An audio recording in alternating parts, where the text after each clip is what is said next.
ಕಾಂಗ್ರೆಸ್ ಸಮಾವೇಶ ಸರ್, ಇವತ್ತು ಸಮಾವೇಶ ಯಾವ ಸಂದೇಶವನ್ನು ಇಟ್ಟುಕೊಂಡು ಇವತ್ತು ಸಮಾವೇಶನ ಬೆಳಗಾವಿಯಲ್ಲಿ ಮಾಡ್ತೀವಿ? ನೋಡಪ್ಪ, ಇಡೀ ವರ್ಷ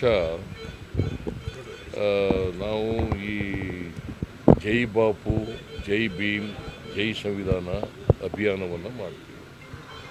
ಗಾಂಧೀಜಿಯವರ ತತ್ವಾದರ್ಶಗಳು ಈಗ ಜನರಿಂದ ಸ್ವಲ್ಪ ದೂರ ಆಗ್ತಾ ಇದ್ದಾವೆ ಅಂತಕ್ಕಂಥ ಭಾವನೆ ಇದೆ. ಮತ್ತೆ ಅದನ್ನು ಪುನಃಸ್ಥಾಪನೆ ಮಾಡಲಿಕ್ಕೋಸ್ಕರ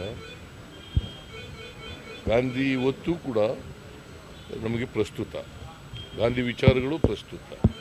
ಅದಕ್ಕೋಸ್ಕರ ಅವುಗಳನ್ನು, ಯಾಕೆಂದರೆ ಗಾಂಧಿ ಸೌಹಾರ್ದತೆ ಇರಬೇಕು, ಸಮಾನತೆ ಬರಬೇಕು, ಅಸ್ಪೃಶ್ಯತೆ ಹೋಗಬೇಕು, ಮಹಿಳೆಯರಿಗೆ ಸ್ವಾತಂತ್ರ್ಯ ಇರಬೇಕು, ಮಹಿಳೆಯರ ಹಕ್ಕುಗಳ ರಕ್ಷಣೆ ಆಗಬೇಕು ಅಂತೇಳಿ ಪ್ರತಿಪಾದನೆ ಮಾಡಿ ಅದನ್ನು ಮತ್ತೆ ನಾವು ಸಂವಿಧಾನದಲ್ಲಿ ಮಹಾತ್ಮ ಗಾಂಧೀಜಿ ಹೇಳಿದಂಥ, ಬಸವಣ್ಣವರು ಹೇಳಿದಂಥ, ಕನಕದಾಸ ಹೇಳಿದಂಥ ವಿಚಾರಗಳನ್ನೆಲ್ಲ ಕೂಡ ಸಂವಿಧಾನದಲ್ಲಿ ಇದ್ದವು. ಆ ವಿಚಾರಗಳೆಲ್ಲ ಇದ್ದವು. ಮತ್ತು ಅವನ್ನ ಈಗ ಸಂವಿಧಾನ ವಿರೋಧ ಮಾಡ್ತಕ್ಕಂಥದ್ದು, ಗಾಂಧೀಜಿ ವಿರೋಧ ಮಾಡ್ತಕ್ಕಂಥದ್ದು, ಅಂಬೇಡ್ಕರ್ ವಿರೋಧ ಮಾಡ್ತಕ್ಕಂಥದ್ದು ನಡೀತಾ ಇದೆ.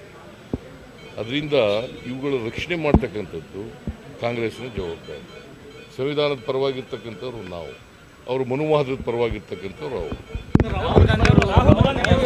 ಎಲ್ಲ ಅವ್ರಿಗೆ ಹುಷಾರಿಲ್ಲ ಅಂತ ಬಂದಿಲ್ಲ, ಹುಷಾರಿಲ್ಲ ಅಂತ ಬರ್ತಾ ಇಲ್ಲ. ನೀವು ಅವರು ಸಮಾವೇಶದಿಂದ ದೂರ ಅಂತ ಮಾಡೋಕ್ಕೆ ಹೋಗ್ಬೇಡಿ.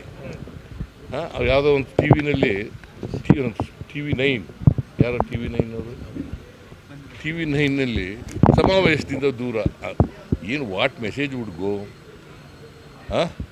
ಅವರು ಬರ್ತೀವಿ ಅಂತ ಹೇಳಿದರು, ಅವ್ರಿಗೆ ಹುಷಾರಿಲ್ಲ ಅಂತ ಬರೋಕ್ಕಾಗಿಲ್ಲ, ಗೊತ್ತಾಯ್ತಾ? ಅವ್ರು ಪ್ರಿಯಾಂಕಾ ಗಾಂಧಿ ಬರ್ತಾರೆ, ಮತ್ತು ಮಲ್ಲಿಕಾರ್ಜುನ್ ಖರ್ಗೆ ಅವರು ಬರ್ತಾರೆ, ಸೊ ಬೇರೆ ವರ್ಕಿಂಗ್ ಕಮಿಟಿ ಮೆಂಬರ್ಗಳೆಲ್ಲ ಬರ್ತಾರೆ, ಜನರಲ್ ಸೆಕ್ರೆಟರಿ. ಈ ವಿಡಿಯೋ ನಿಮಗೆ ಇಷ್ಟವಾದಲ್ಲಿ ಲೈಕ್ ಮಾಡಿ, ಶೇರ್ ಮಾಡಿ, ಸಬ್ಸ್ಕ್ರೈಬ್ ಮಾಡಿ.